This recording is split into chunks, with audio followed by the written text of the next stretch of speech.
نحمده ونستعينه ونستغفره ونعوذ بالله من شرور أنفسنا ومن سيئات أعمالنا من يهده الله فلا مضل له ومن يضلل فلا هادي له ونشهد أن لا إله إلا الله وحده لا شريك له ونشهد أن محمدا عبده ورسوله. قال الله تعالى في القرآن الكريم بعد أن نقول أعوذ بالله من الشيطان الرجيم بسم الله الرحمن الرحيم يا أيها الذين آمنوا اتقوا الله حق تقاته ولا تموتن إلا وأنتم مسلمون. يا أيها الناس اتقوا ربكم الذي خلقكم من نفس واحدة وخلق منها زوجها وبث منهما رجالا كثيرا ونساء واتقوا الله الذي تساءلون به والأرحام إن الله كان عليكم رقيبا. يا أيها الذين آمنوا اتقوا الله وقولوا قولا سديدا يصلح لكم أعمالكم ويغفر لكم ذنوبكم ومن يطع الله ورسوله فقد فاز فوزا عظيما. والذين جاءوا من بعدهم يقولون ربنا اغفر لنا ولإخواننا الذين سبقونا بالإيمان ولا تجعل في قلوبنا غلا للذين آمنوا ربنا إنك رؤوف رحيم. أما بعد إن أصدق الحديث كتاب الله وأحسن الهدي هدي محمد صلى الله عليه وسلم. We begin in the name of Allah subhanahu wa ta'ala, and as Rasulullah sallallahu alayhi wa sallam would begin with a series of statements that oftentimes we record as Khutbah al-Hajjah or the opening of the Khutbah, is that Rasulullah sallallahu alayhi wa sallam would testify personally and as a community, Inna alhamdulillah, that verily there is no doubt that all praise and thanks belongs to Allah subhanahu wa ta'ala. Nahmadu. And we hope to be amongst those that say alhamdulillah by saying nahmadu, we praise and we thank Allah subhanahu wa ta'ala. Wa nasta'in, and we seek Allah subhanahu wa ta'ala's help. When we worship Allah subhanahu wa ta'ala, we are not helping Allah, we are helping ourselves. Because we need the worship and we need the attachment to Allah subhanahu wa ta'ala. Wa nastaghfiru, and we seek the forgiveness of Allah subhanahu wa ta'ala.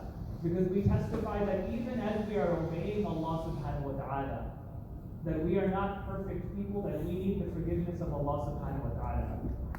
A'udhu billahi min shururi anfusina. We seek refuge in Allah subhanahu wa ta'ala from the evils that exist within our own selves, because none of us are perfect. وَمِن سَيِّئَاتِ أَعْمَالِنَا, and from the evils of our actions, because none of our conduct is perfect. We actually come to the day of Jumu'ah to perfect ourselves, to better ourselves, not because we are perfect beings. The one who Allah subhanahu wa ta'ala guides, مَنْ يَهْدِهِ اللَّهُ فَلَا مُضِلَّ لَهُ.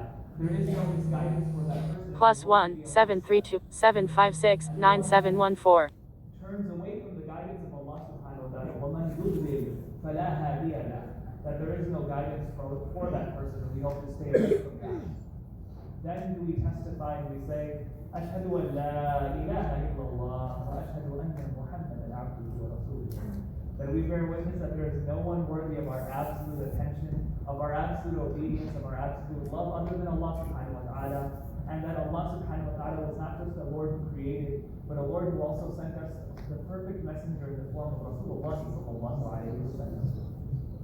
What I wanted to share with you in the brief moments that we have on this blessed day of Jumu'ah, on this blessed week right before we start Khutbah, right before we start the days of Khutbah, and some of our family members and some of us will be leaving in order to go on the amazing journey of Hajj.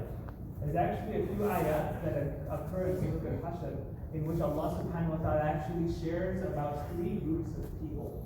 And Allah subhanahu wa ta'ala shares about these three groups of people, saying that they have these amazing qualities, and the first reason is so that inshallah maybe we can adopt some of those qualities.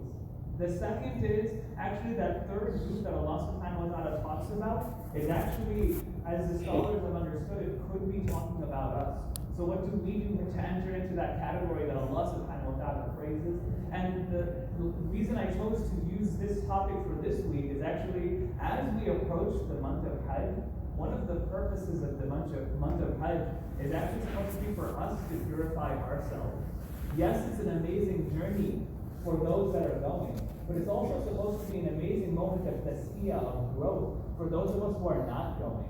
By the sheer fact that so many Muslims are going on this journey, we actually benefit as an entire ummah as well. And that's what I want to really focus on.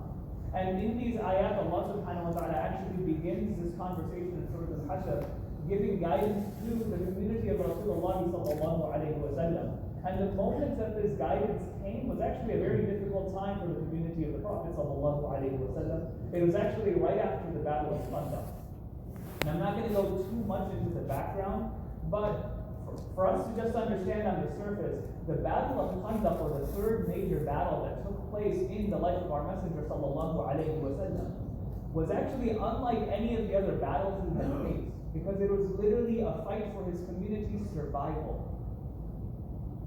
This happened in the later half of the Madani period of the seerah of the Prophet sallallahu alaihi wasallam, or the story of the Prophet sallallahu alaihi wasallam.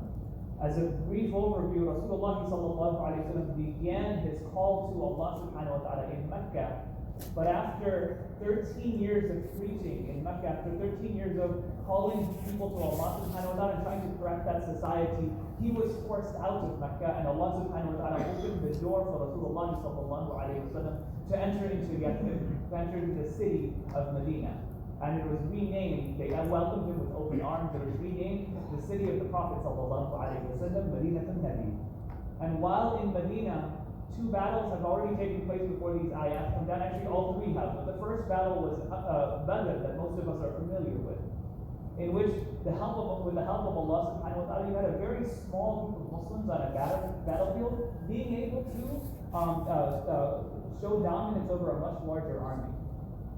Sometime later, the Battle of Uhud takes place, in which a group from the Quraysh came together. They gathered as big of an army as they could to go, and we have to now take care of this problem of these Muslims in Yathrib. And the Prophet sallallahu alaihi wasallam, starting off with 1,000 and then with 700 of the believers, was able to actually stop that army from advancing into the city itself. And then some time passes. And this is when the Battle of Khutbah takes place. The Battle of Khutbah was actually a battle unlike the first two. The first two consisted of just soldiers from Mecca who had personal qualms against the Messenger sallallahu alaihi wasallam and the believers. But the Battle of Khutbah was different. The disbelievers of Mecca wanted to not just beat the Muslim community, but they wanted to destroy the entire city of Yathrib. And not only was it those that had problems with the believers, but they actually went to all of the neighboring tribes and they called for their help. And they didn't at first respond for the call for help because they used excuses like, oh, our national security is under threat, our city, our way of life is going to be destroyed. Those type of tactics actually didn't work. So what they resorted to is, when the city falls, there's going to be a lot of money, and there's going to be a lot of land, and you can share in that money and land. And that's what actually caused a lot of these groups to join together into this war. And it's just an interesting lesson of history that oftentimes when a country or a nation goes to war, sometimes the guise is used of like, no, our way of life, our national security is being threatened. When you actually look at the motivating factor why most people go, it's because there's some economic incentive for them. And that's why they were able to raise an army of about 20,000 people, calling in whatever favors that they could in order to go to Yathrib. And as this army of 20,000 is approaching the city of the Prophet sallallahu alaihi wasallam, of course the Prophet sallallahu alaihi wasallam catches wind of this plan. You don't move that many soldiers without it being known. And they understand what's happening. And the Prophet sallallahu alaihi wasallam calls for the community to come together. And actually they come up with a plan that's the plan of actually one individual, one Sahaba. So when we talk about the power of one person or the ideas of one person, this is a perfect demonstration of that. Salman al-Farsi, one of the companions of the Prophet sallallahu alaihi wasallam, he suggests that they dig a trench, because this is how, where he came from in Persia, a city would defend themselves against a bigger army. So they decide to do that. The Prophet enlists the help of every single man, woman, and child in order to contribute into digging this trench and getting prepared for the siege that the city is about to go into. And not, again, focusing too much on the history, the Prophet ﷺ, the army comes at their doorsteps. There's 20,000 people and they're sitting at this trench, and that's the only thing keeping them from entering the city itself. That's the first threat that the Prophet ﷺ and the community of the believers are facing. then a second threat arises.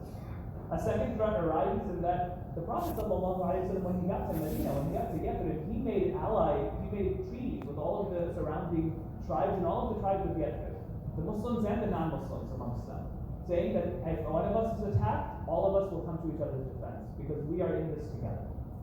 They were a community together. But actually, it gets announced that a couple of the tribes in the rear of the city, non-Muslim tribes, some of the Jewish tribes, actually one major tribe, actually decided to betray the treaty, and they were going to let the enemy in from the back of the city. So that's the second group of people the Prophet ﷺ is dealing with, is you have these unloyal tribes who have betrayed and committed treason against the city of the Prophet ﷺ. And then there's actually a third threat. And that third threat is that there are people who claim to be believers with their tongues, but in reality, as Allah subhanahu wa ta'ala will describe them in Surah Al-Ahzab, and all of this is found in detail in the 33rd Surah of the Quran. There's a third group. And that third group of people wants to see the city fall. Because they don't actually believe in their hearts, they only believe in public. They're hypocrites. So these are three groups of people that the Prophet ﷺ and the community of the believers have to deal with. It's a threat unlike anything that they have faced. And actually, Allah subhanahu wa ta'ala allows them to win. Allah subhanahu wa ta'ala allows them to withstand this siege. Through the miracles of Allah subhanahu wa ta'ala, the soldiers lose hope because of a sandstorm. Because of the conversion of one general on the opposite side, there's so much chaos that actually that army leaves. And the amazing thing about that army leaving is, this wasn't just the police, this is all of the people that they bribe. They will never be able to raise an army again. That's why in a few years, when after Hudaybiyah and Fatah Makkah takes place, the Meccans will never be able to raise an army again because of how badly this went. They were supposed to easily come and conquer, but they weren't able to. So by the miracle of Allah subhanahu wa ta'ala, it ends up going quite well. And actually, right after the Battle of Khutbah, after the soldiers leave, the Prophet ﷺ has to take care of the business inside the city itself. So he says, those that betrayed us, we need to actually take care of them because we need to make sure that we are safe. And the Prophet ﷺ takes an army, the army that is literally defending on the front lines, takes them and goes to those tribes that have betrayed the Prophet ﷺ and betrayed the entire city. And they go and start conquering those lands. And as they start conquering those lands, it's very easy. There's actually very little fighting that actually takes place. Wealth starts streaming into Yathrib because these are amongst the wealthiest lands in the area. These are farms that have been farms for generations. And they've been producing crops for generations. It's been a perfected system. So actually what ends up happening is, if you're talking about in economic terms, the GDP of Medina or Yathrib would have went from the thousands to the millions after these lands were conquered. And right at this moment, Allah subhanahu wa ta'ala actually reveals the ayat from Surah Al-Ashr that I wanted to speak about. Allah subhanahu wa ta'ala starts off saying, وَمَا أَفَاءَ اللَّهُ عَلَى رَسُولِهِ مِنْ أَهْلِ الْقُرَى فَلِلَّهِ وَرَسُولِهِ وَذِي الْقُرْبَى. Allah says, the places that are being taken right now, they are for Allah and His Messenger. Just in case people were thinking, now we're going to start living the rich lifestyle because we have earned this. And that's the natural tendency when you go through something difficult, is you want ease right afterward. Those lands, that wealth is for Allah and His Messenger. وَالْيَتَامَى وَالْمَسَاكِينَ. And those that are close to Him, and the orphans, and those masakeen, those who are poor, وَإِبْنَ السَّبِيلِ, and those that have no means of kind of taking care of themselves. So already it says that this is not for the community to necessarily benefit from, it's for the poor of our society. It's for Allah and His Messenger, and it's for us to rebuild what has been lost. And I want to focus, Allah subhanahu wa ta'ala actually gives the reason for it too. Allah subhanahu wa ta'ala says, كَيْ لَا يَكُونَ دُولَةً بَيْنَ الْأَغْنِيَاءِ مِنْكُمْ, so that the few rich amongst them don't end up just becoming more rich. And this becomes a sociological lesson. That oftentimes when an entire community goes through a hardship, it takes everyone coming together. For example, when an entire community goes to war, it takes everyone's taxpayer money, it takes everyone's efforts in order to actually win, or in order to survive that tragedy. But what happens at the end of it is only a few people benefit. A few rich corporations come in and literally take the wealth. They go from being like millionaire corporations to being billionaire corporations. Why? Because they take all of the wealth. And Allah subhanahu wa ta'ala say, no, that's not what happens. When wealth is brought into a community, it does not just go to those few people, those few. It goes to who Allah had already mentioned. And Allah continues, وَمَا أَتَاكُمُ الرَّسُولُ فَخَذُوهُ وَمَا نَهَاكُمْ عَنْهُ فَانْتَهُوا. Allah subhanahu wa ta'ala continues saying that, and when the Messenger sallallahu alayhi wa sallam tells you to take, you take. And when the Messenger sallallahu alayhi wa sallam tells you not to take, you don't take it. And Allah continues, وَاتَّقُوا اللَّهَ إِنَّ اللَّهَ شَدِيدُ الْعِقَابِ. Be conscious of Allah subhanahu wa ta'ala, because with Allah subhanahu wa ta'ala is شَدِيدُ الْعِقَابِ. Sometimes it's translated to a severe punishment, but it's actually not adab, it's iqab. Why? It's because sometimes it's referred to, this is a punishment not necessarily for this life. If you don't follow the messenger in this, the society itself will suffer. That's why it's iqab. And then Allah subhanahu wa ta'ala then continues and describes, remember I said there's three groups of people that we're talking about in this khutbah. Even after going through such a tough moment, after realizing this is what you're supposed to do with this wealth, it's for the poor of the community. Allah then continues, لِلْفُقَرَاءِ الْمُهَاجِرِينَ. For the fuqara, for those that are so burdened from the muhajirin. A faqir is someone who has so much burden on them that it's as if their back is about to break.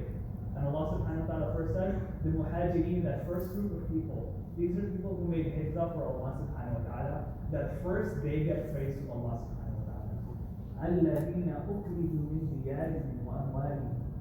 Those people that left their homes, that left their wealth. Why? Because they loved the Messenger sallallahu alayhi wa sallam, they loved Allah subhanahu wa ta'ala. That's why they left, they sacrificed their wealth and their homes. يَبْتَغُونَ فَضْلًا مِنَ اللَّهِ وَرِضْوَانًا. And what were they seeking? They were seeking the fadl, the blessings, or the, almost if we want to translate, the bonus from Allah subhanahu wa ta'ala, and the contentment of Allah subhanahu wa ta'ala. وَيَنْصُرُونَ اللَّهَ وَرَسُولَهُ. And they wanted to help and support the Allah subhanahu wa ta'ala and Allah's messenger. أُولَٰئِكَ هُمُ الصَّادِقُونَ. They are those who are truthful. They have sincerity and trustworthiness, truth with that. Allah describes Muhajirun, they were amazing. Why? Because they had the ability of being comfortable in their homes and being wealthy, but they sacrificed it for Allah subhanahu wa ta'ala, so they get praise. If anyone has a right to any good that comes to the community, it is the Muhajirun. But of course, we know in the city of Yathrib, there weren't just the Muhajirun.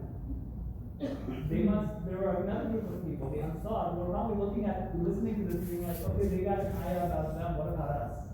And Allah subhanahu wa ta'ala continues. وَالَّذِينَ تَبَوَّأُوا الدَّارَ الْإِيمَانِ. And those who were settled in a city already, and they adopted Iman to their hearts. مِنْ قَبْلِ إِيمَانِ. They actually had Iman in their hearts even before they formally accepted Islam. يُحِبُّونَ مَنْ حَاجَرَ إِلَيْهِمْ. And what are now their qualities? Allah will now praise the Ansar and give three qualities of the Ansar. And the first quality of the Ansar that Allah subhanahu wa ta'ala will talk about is they are the ones who يُحِبُّونَ مَنْ حَاجَرَ إِلَيْهِمْ. They loved the ones who came to them. And this is an amazing thing because the Muhajirun, for all intents and purposes, were refugees from Mecca. And typically when refugees enter into society, are they loved or are they hated? They're typically hated. They say, look, they're taking our jobs. Look, they're taking all of our wealth. They're corrupting our schools. We don't want them to blend in with our people. Allah says actually they didn't do that. What did they do? They loved those that migrated to them. This is what we call it. وَلَا تَجِدُونَ فِي صُدُورِهِمْ حَاجَةً. And they didn't do anything. They first loved them. So they showed love to them with their actions. They took them into their homes. Next is in their own hearts. They didn't allow any malice to exist in their hearts. No, our city is not suffering because of them. Our city is honored to house them. These are the qualities of the Ansar that Allah subhanahu wa ta'ala brings up. So in their actions and in their hearts, they're clean. They have nothing but love for those that migrated toward them. مِمَّا أُوتُوا وَيُؤْثِرُونَ عَلَىٰ أَنفُسِهِمْ وَلَوْ كَانَ بِهِمْ خَصَاصَةٌ. And they go even a step further than that, is they preferred the muhajirun to themselves even when they were in a moment of starvation. Khasasa is used in that joke, not just when they were hungry. When they needed food, they still gave food to the muhajirun. This is the quality that's found, even though our society needs help. Our society needs all of these things. We shouldn't be spending on these people who are coming from the outside. They said, no. They have preference over us. They have preference over us. We need to do everything we can for them. And the last quality that Allah subhanahu wa ta'ala describes of them is وَمَنْ يُوقَ شُحَّ نَفْسِهِ. And they don't allow anything in their soul. They don't allow shuhha into their souls. And the way to describe shuhha is strictly translated as stinginess. But I want us to think a little bit deeply into this. Stinginess is this idea that when I help someone, a mentality starts coming into my head that, that person needs help, I don't need help. If anything, I am helping them. So a mentality starts coming, I might be better than them. And Allah says they don't get that. When they help, they don't allow that help to make themselves think that they are better, or to make themselves feel like they are losing something by helping. If anything, Allah says they're free from that. So those are the qualities that they help, and their help doesn't cause them to develop a superiority complex of some sort. And Allah continues, فَأُولَٰئِكَ هُمُ الْمُفْلِحُونَ, and it is them who are successful. And then Allah talks about a third group of people. And may Allah subhanahu wa ta'ala, whenever we have the opportunity to be amongst those that for Allah and His Messenger sacrifice, we get the ability to do that. And when Allah subhanahu wa ta'ala gives us the opportunity to house people who need help, to grant people help like the Ansar, may Allah make us amongst those as well. Those are the first two group of people, but the third one that I wanted to focus on is actually وَالَّذِينَ جَاءُوا مِن بَعْدِهِمْ. Those that came way later. We've talked about the Muhajirun, we've talked about the Ansar. This could be us, those that came a lot later than those two groups. Inshallah, this could be talking about us. يَقُولُونَ. Their quality, why they get praise from Allah subhanahu wa ta'ala, is going to be because of this statement that they made. يَقُولُونَ رَبَّنَا اغْفِرْ لَنَا. Oh, Allah, forgive us. Because they recognize that they need the maghfirah of Allah subhanahu wa ta'ala. Oh, Allah, forgive us. That's the first part of their dua. وَلِإِخْوَانِنَا. And they don't just ask for forgiveness for themselves and our brethren, and our people, and all of us. They're not stingy with their du'as. They're not just looking out for themselves, they're looking out for the entire community. الَّذِينَ سَبَقُونَ بِالْإِيمَانِ. Those that preceded us in faith. And the reason this is very specific, the way it's mentioned, that Allah subhanahu wa ta'ala describes these people, is they say those that preceded us in faith. This has 2 or 3 implications that's associated with it. One is they respect where they came from. They respect, Allah gave us a legacy of the Muhajirun and the Ansar, that they respect that. So we talk about, why do we learn about the story of the companions? Because actually this is one of the qualities of those who Allah subhanahu wa ta'ala chose. Because they remember those that came before them. So that's why we do it. That's one reason. But there's another reason as well. Allah didn't say no, those that came in the past before us. Allah didn't say those who are beating us in Iman. Because when they look at all of their brothers and sisters, when they look at all of the other Muslims, they think to themselves, they're winning. They're winning in regards to me with Iman. I need to catch up. When they look at the people around them, they don't think I'm better than them. They think they're better than me. So they constantly have this mentality. Other people are winning in regards to their relationship with Allah subhanahu wa ta'ala. I need to catch up. And one of the ways that you actually develop that language is when you praise the people of the past. When you remember their story, it gives you the empathy. When you recognize their struggles, it gives you the empathy of recognizing the struggles of those people who are around you. So when you hear the story of Bilal, when you hear the stories of Ali, when you hear the stories of Salama, these companions, these amazing people who went through struggles in their lives, you're not supposed to just say they were amazing. You're supposed to say, oh, there are people in my life that also have these qualities, and they are winning against me in terms of Iman, and I need to catch up with them. That's part of Sabaquna bil Iman. And then the last part of their dua, وَلَا تَجْعَلْ فِي قُلُوبِنَا غِلًّا. And don't place in our hearts, or don't allow even an instance of ghillah to exist in our hearts. لِلَّذِينَ آمَنُوا. For those who have the ability of having any sort of faith. And ghillah, I didn't translate it for a reason, because it's a difficult word to translate. Linda translates to something along the lines of animosity or hatred. But it's actually any severe emotion that causes you to treat someone unfairly. That's Linda. Don't allow us to have anything in our hearts that allows me to cheat another Muslim. Don't allow me to have anything in my heart that allows me to backbite against another Muslim. Don't allow me to have anything in my heart that allows me to not return someone's salam. These are all elements of Linda, because Linda is when you look at someone and you don't think they deserve rights. That's Linda. When you look at someone, you're like, I can steal from them, it's okay. When you look at them, you're like, they're not on the sunnah anyway, so I can talk bad about them. That's Linda. And what these people say is, don't place any Linda in your hearts. There should be no Linda in your heart. Say, Allah, don't allow any Linda to exist in my heart. And the reason that these people are praised for this, and the reason I bring this up at this moment of Hajj is, this is supposed to be one of the legacies of Hajj. That you see Muslims from all over the world. You see amazing communities that have many different strengths, that have so many strengths that your community does not have. You're supposed to see that as that but don't place in my heart any animosity towards any of them. I'm actually supposed to love them, and I'm supposed to ask for their forgiveness and my forgiveness. Because all of us are linked to each other. That's one of the legacies of Hajj. And that's what we can experience as well as our brothers and sisters leave for Hajj. First, we are very proud of them, and we ask that Allah subhanahu wa ta'ala accepts their Hajj. Because they're getting this opportunity, they're going to be inshallah sadaquna bil iman. They are ahead of us in iman, and we admit that. And when they come back, we don't want any animosity towards them. They got to go, I didn't, well, if I was doing, if they hadn't done better financially, maybe I would have done better. We don't have that, because we also ask, build in our hearts for them. When they come back, we welcome them with open arms. We don't look at them and be like, man, now, look at them. They went, that's the reason I shouldn't go. We don't have that. We're supposed to just be happy for them. And then Allah subhanahu wa ta'ala says the last thing that these people say, رَبَّنَا إِنَّكَ رَؤُوفٌ رَحِيمٌ. Oh Allah, you are the most kind and you are the most merciful.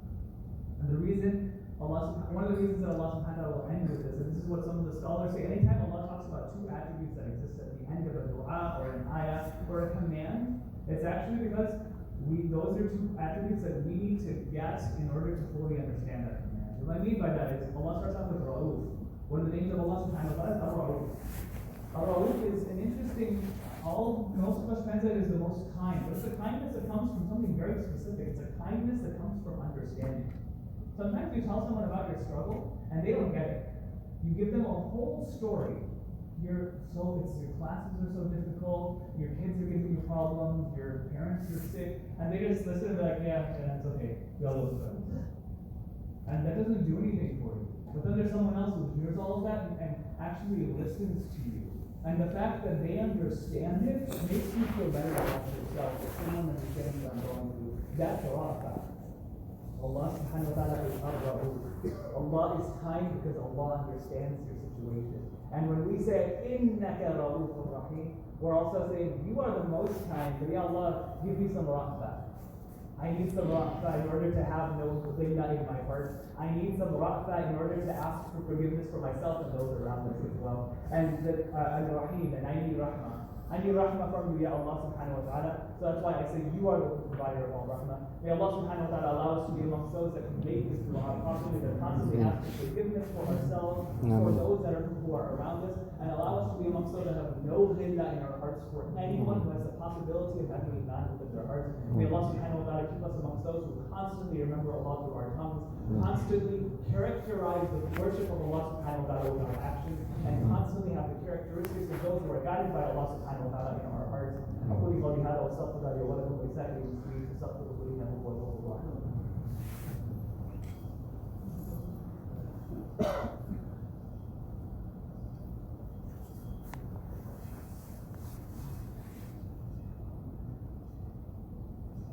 بسم الله الحمد لله والصلاة والسلام على رسول الله صلى الله عليه وسلم. إن الله وملائكته يصلون على النبي يا أيها الذين آمنوا صلوا عليه وسلموا تسليما. اللهم صل على محمد وعلى آل محمد كما صليت على إبراهيم وعلى آل إبراهيم إنك حميد مجيد. We went over just one major ayah from Surah Al-Hashr today. Surah Al-Hashr is the 59th surah of the Quran. We went over the 10th ayah, which describes this third group of people. We described the Muhajirin, the Ansar, and this third group of people. Keep in mind, when Allah revealed these ayat, sometimes we think, Oh, well, those ayat are the general situation. Our situation is difficult. We as Muslims in America have so many struggles. We went over when these ayat were revealed. The believers were quite literally suffering from three major enemies. And they were in a state of fear. Allah still mentioned these ayat to them. So these ayat apply to us. But the last point that I wanted to leave us with, as part of actually this idea of these people are saying that are the ones that say to Allah, لا تجعلنا غلا في قلوبنا, that they don't want any ghilla in their hearts. There's one more part of ghilla that needs to be mentioned, of animosity that needs to be mentioned, or of an unfair feeling that needs to be mentioned. And that is, ghilla can exist in two forms. It's shadid, it's extreme adawa, animosity, or hope. And someone's like, what does it mean, severe love? And the way it's actually understood is, sometimes you're unfair to someone because you're terrible to them. No matter what they do, you're still bad to them. That's one form of ghilla. And then there's another form of ghilla, where you're unfairly kind to someone, where you're unfairly forgiving everything about them, whether they've done something good or bad, that they can't do anything wrong. That's also ghilla. Because when Rasulullah described the situation that a believer is supposed to have to another believer, Rasulullah said, Al-mu'min mir'atul mu'min. A believer is a mirror to another believer. And a mirror means that they see accurately. They're able to present accurately who that person actually is. So what that means is, when you look in the mirror and you need to fix something, you have a bruise, you have some dirt on your face, whatever the case may be, it shows you the dirt, so that you're able to fix it. But also on the other end, when you look into a mirror and it looks good, it's supposed to also reflect something good. So when we want to have that, when we want no ghilla in our hearts, that also means that means being honest with the people who have iman. And that starts with yourself. Be honest with yourself. Don't be extremely hard on yourself, but don't be extremely forgiving to yourself either. There's a balance in between these two things. When there's things to fix, we fix them. When there are things to praise, we compliment each other as well. There's a balance between the two. And the other part that I have to stress about this is, if you want to be a mirror for a believer, you need to be ready for that believer to be a mirror to you. Because we're really good at dishing out criticism, but we're not very good at taking it. So if you're going to have the ability of actually advising your family, you need to correct this, you need to correct this, you need to correct this. When they do their right of correcting you, you're supposed to be, actually, I deserve that as well. Because it goes both ways. A mirror goes both ways, it doesn't just go one way. So I ask that Allah subhanahu wa ta'ala allow us to be amongst those that are honest with those who are around us, that are honest with our families, that are honest to our communities, pushing them to correct each other with love, not out of animosity. When we criticize each other, when we compliment each other, it comes from a place of honesty, not from a place of fear. And we ask that Allah subhanahu wa ta'ala allow us to be those that can look in others and recognize our own faults as well. So that we forgive them and we're merciful towards them when they correct us, because we recognize they are coming from it from a place of iman, so we should accept it as a place of iman as well. عباد الله إن الله يأمر بالعدل والإحسان وإيتاء ذي القربى وينهى عن الفحشاء والمنكر والبغي يعظكم لعلكم تذكرون اذكروا الله يذكركم واشكروه يزدكم واتقوه يجعل لكم مخرجا وأقيموا الصلاة.